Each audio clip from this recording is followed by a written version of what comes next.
सचराचर परपूर्णा शिवोऽहं सचराचर परपूर्णा शिवोऽहं। जो चौथा अध्याय सर्वांग योग का, उसमें दिया है कि अब ये ध्यान में बैठे संपूर्ण इस हेतु से।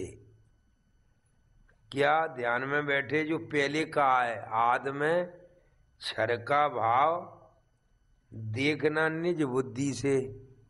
जो आदि में क्षर का भाव दिखाया है वो अपनी बुद्धि से, निज बुद्धि से देखना। दिखेंगे इसमें भाव 8 भिन्न प्रकार के। जो ये 8 भाव पहले क्षर में अंग हैं, 8 अक्षर एक रूप है, जो तीसरे अध्याय में कहा, उसी आदि का भाव देखना तो दिखेंगे इसमें भाव 8 भिन्न प्रकार के। लेकिन इन 8 में जो इस शरीर में जो 8 अंग हैं, जो परमात्मा के ये रूपांतर पाते हैं, चक्राकार सदैव हुई ये रूपांतर होते हैं, चक्र में चलते हैं। जैसे जिस चक्र खाते खाते घूमते घूमते बतासे के रूप में आई, ऐसे ही ये पहले बालक था, बालक से जवान हुआ, जवान से अब वृद्ध की तरफ जा रहा है, अधिकर में है। तो ये रूपांतर पाते हैं, चक्राकार सदैव ही। अपनी आँखों से देखो, दिखता है पदार्थ। ये प्रयोग करने में कोई चीज़ दिखाना पड़ेगी, जनाना पड़ेगी, तो ये दिव्य दृष्टि से दिखाया जाता है। मैं आपको दिखा रहा हूँ, ये सुना नहीं रहा कि देखो ये पदार्थ दिख रहा है। ये शक्कर का ही एक पदार्थ है, शक्कर एक वस्तु है और शक्कर का बनाया हुआ ये पदार्थ है। तो दिखेंगे इसमें, जब अपनी आँखों से देखा दिखता है पदार्थ। ऐसे ही विश्व में सारे रूप का दिखना भरा, पूरा विश्व रूप परमात्मा ये अग्नि तत्व ये दिख रहा है और अग्नि तत्व ही देख रहा है। ऐसे हम खुद ही दिख रहे हैं, खुद ही देख रहे हैं। तो ऐसे ही अग्नि तत्व की आँख, ये पुरुषोत्तम विराट स्वरूप परमात्मा की आँखें, सूर्य और चांद ये परमात्मा की आँखें हैं, उनसे जो प्रकाशित हैं, अब वो अपनी आँखें, जीव की आँखें। ये स्वयंभू साधन है। तो पहला साधन इसको आँख से देखा तो दिखता है पदार्थ है। अब इसी को देखा स्पर्श करके, हमने जो चीज़ दिखती है उसे हाथ लगा के देखो। ये हम दिख रहे हैं, इसे हाथ लगा के देखो। आप दिख रहे हैं, जो छूने में आता है वो त्वचा के द्वारा जो स्पर्श का ज्ञान होता है। तो सभी पिंड स्वरूप में ये क्या स्पर्श भाव से वायु है, और पूरे विश्व में स्पर्श करके देखो जो आ रहा है स्पर्श। इधर भी हवा वायु स्पर्श में आ रही है, ये वायु इसमें भी स्पर्श में आ रही है, जो छूने में आ रहा है ये वायु तत्व है। और जो आँख से देखने में जो आ रहा है ये अग्नि तत्व है। इसी को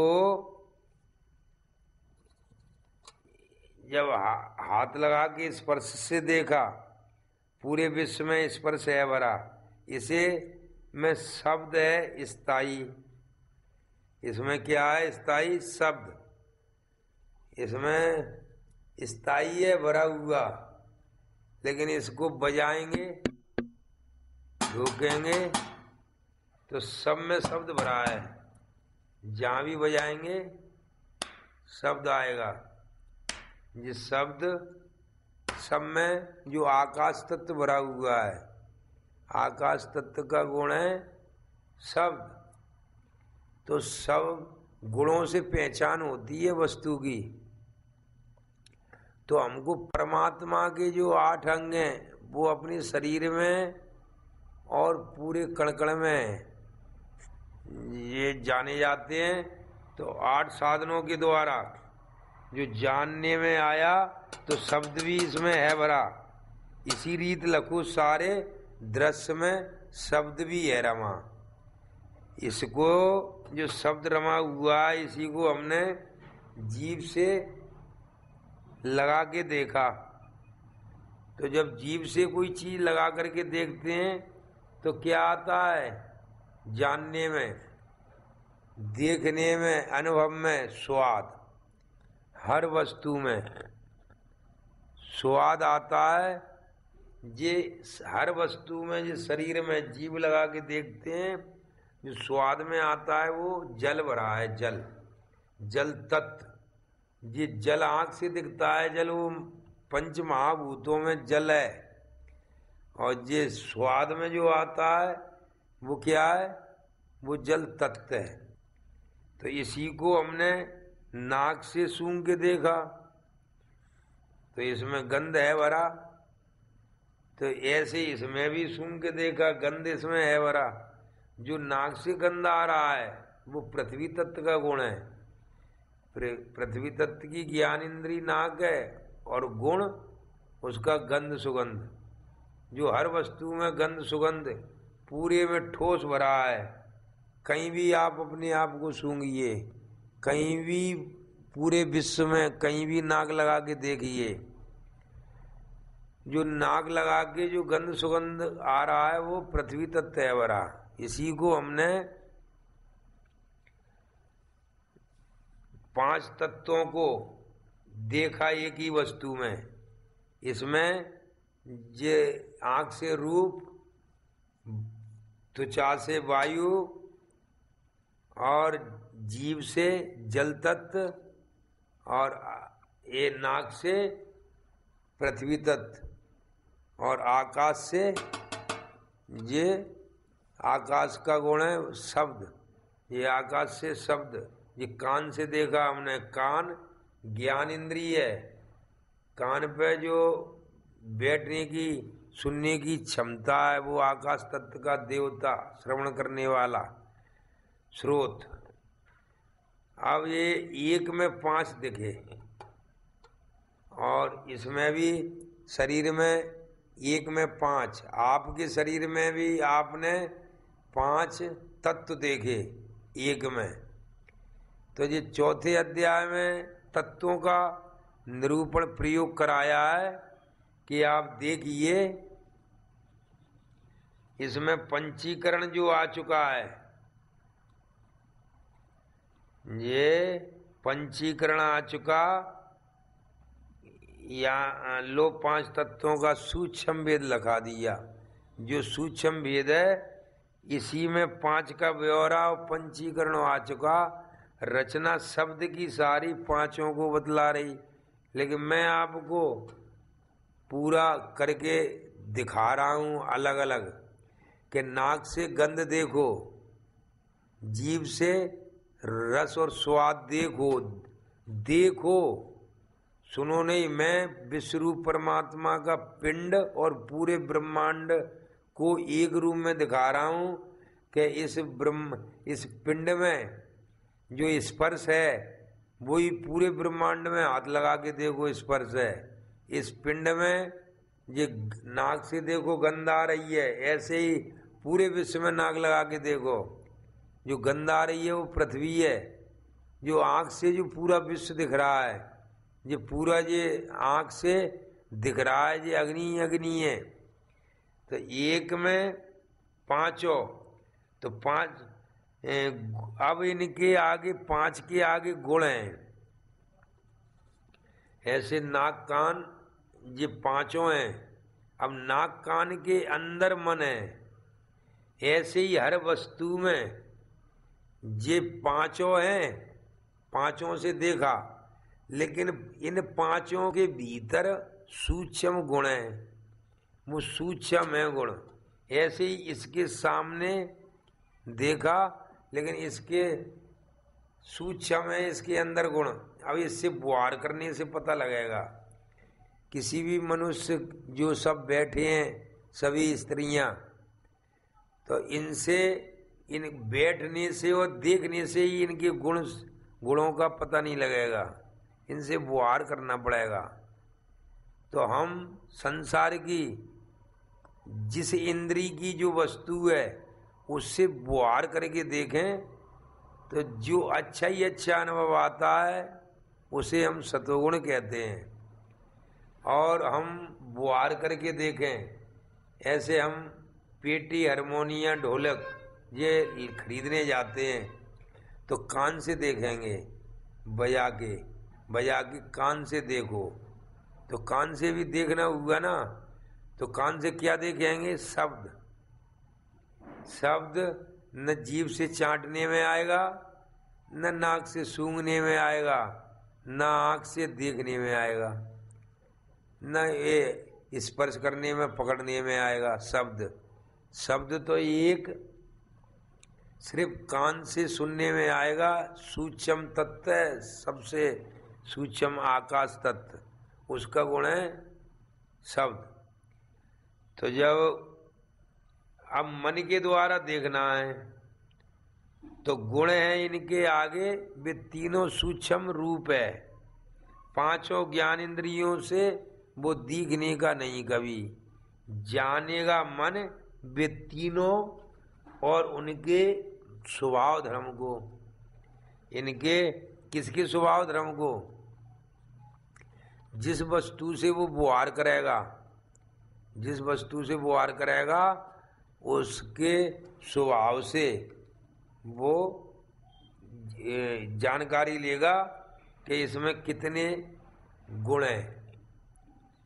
तो अब गुणों के बारे में, तो ये ऐसे इसकी गुणों के बारे में देखना है तो हम इसको घी के साथ मिला करके कड़कड़ा के खाएं तो बढ़िया पौष्टिक खाने में लगेंगे अच्छे, बाद में फल भी अच्छा ही होगा। तो ये सतोगुण है इसमें। इसी को हम पानी में डालें बतासा और डाल करके शरबत बना के और पी लें, तो पीने में जो घी से अच्छा लगता है इतना अच्छा नहीं लगेगा, लेकिन फिर भी लगेगा। प्यास बुझेगी थोड़ी, फिर बाद में खरखराहट करेगा, कुछ गले में खिचखिच होगी, तो समझो ये रजोगुणी भी है इसमें। पानी के साथ रजोगुण हो गया। संगति गुण उपजे और संगति गुण जाए।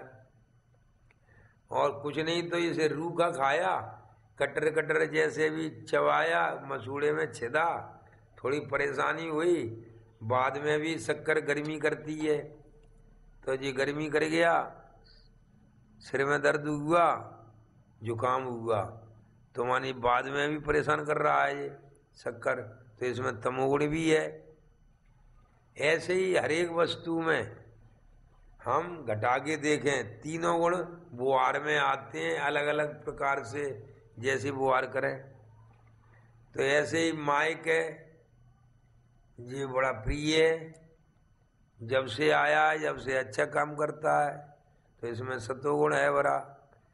इसी को देखें कि ये कभी काम करता है, कभी खटर पटर करता है, कभी सही काम नहीं करता, काम करना छोड़ता है, तो जी इसमें रजोगुण है भरा। कभी देखा कि जी तो बिल्कुल ही काम ही नहीं कर रहा, बीच में करता है तो आवाज़ सही नहीं देता, तो काम करते में भी काम सही नहीं कर रहा और नहीं भी कर रहा, तो मानिए तमोगुण भी है भरा इसमें तमोगुण भी आ जाएगा। तो जैसा हर वस्तु में 5 तत्व 3 गुण कूटस्थ लपालप एक समान मिले हुए ठोस भरे हुए हैं। जैसे इसमें बताओ रूप ज़्यादा है कि रस ज़्यादा है कि गंध ज़्यादा है कि क्या ज़्यादा है? इसमें सतोगुण ज़्यादा है कि रजोगुण के तमोगुण? इसमें जैसी संगत करोगे जैसे वो सब है, लेकिन बराबर हैं, सब समता में। तो 8 5 और 3 8 जो मिल जाते हैं। तो अब इसको जल के साथ देख लिया, घी के साथ देख लिया, और अकेली वस्तु खा के देखेगा, लेकिन जब खाया तो जीवों में अन्न के द्वारा ये तीनों स्थूल रूप से, ये जीवों में अन्न के द्वारा ये इसको खाया तो हर जीव में कफ वात पित्त वेग से कूदने लगे। जो हम खाते हैं वो हमारा अन्न नाड़ियों में इंगला पिंगला सुषुम्ना, इसी में कफ वात पित्त बनने लगता है। जैसा उस अन्न में जौन सा गुण ज़्यादा रहता है, किसी अन्न में तमोगुण ज़्यादा होता है, किसी अन्न में रजोगुण ज़्यादा होता है, किसी अन्न में सतोगुण ज़्यादा होता है, तो वो ही ज़्यादा चलने लगेगा। इधर सतोगुणी होगी कफ, रजोगुणी होगी बाद वाली नाड़ी चलने लगेगी, तमोगुणी होगी तो पित्त वाली नाड़ी चलने लगेगी, पित्त बनने लगेंगे। जब यहाँ पर हमने जो अन्न खाया और कफ बाद पित्त बना, इसी से अपना शरीर बनता है उसका, तो ये इसी से स्वरूप बोध के लिए जो शरीर अपना स्थूल जो है ये काय से बना हुआ है, ये अन्न के द्वारा जो हम खाते हैं, खा करके जो कफवाद पित्त बन करके फिर मांस से ये माया, ये खाल, ये हड्डी चर्बी जो बनती है वीर, इसी से फिर ये मन बुद्धि अहंकार बन के कार्य रह करे, फिर यही अहंकार बन करके मैं भाव में ये स्थूलता प्राप्त हो जाती है। हम बिना खाएं हमारा शरीर में ये मांस हड्डी नहीं बनेगी, और मांस हड्डी नहीं बनेगी तो हम खाएंगे नहीं, जीवित नहीं रहेंगे। तो जो हम अन्न के द्वारा जो खा रहे हैं, खा करके ही ये इससे स्वरूप ये अपना बना हुआ है, स्थूलता पाए हुए है, और उसी से खा रहे हैं जब ही हमारा मन और बुद्धि और चित्त काम कर रहा है ये मैं भाव में जीवात्मा, नहीं तो ये समाप्त हो जाएगी। ऐसे ही 8 ही अंग स्थित हैं क्षरभाव में, इसी को साम्यावस्था गुणों की सांख्या ने कही सांख्य योग में, और इसका 5 तत्व और 3 गुण की मिली हुई अवस्था को समानता में मिली हुई है। सब 5 तत्व और 3 गुण एकदम कूटस्थ मिले हुए हैं। दिव्य दृष्टि योग द्वारा विश्व रूप परमात्मा का प्रत्यक्ष यथार्थ दर्शन। श्रीयुत राकेशानंद चैतन्य जी महाराज, उपकेंद्र संचालक। हमारा पता है नवम बुद्ध अवतार नारायण भगवान, श्री मायानंद चैतन्य जन्मभूमि केंद्र, भगवान का प्रेम नगर, बड़ा गांव, मोरार, ग्वालियर, मध्य प्रदेश। संपर्क सूत्र 09754261283।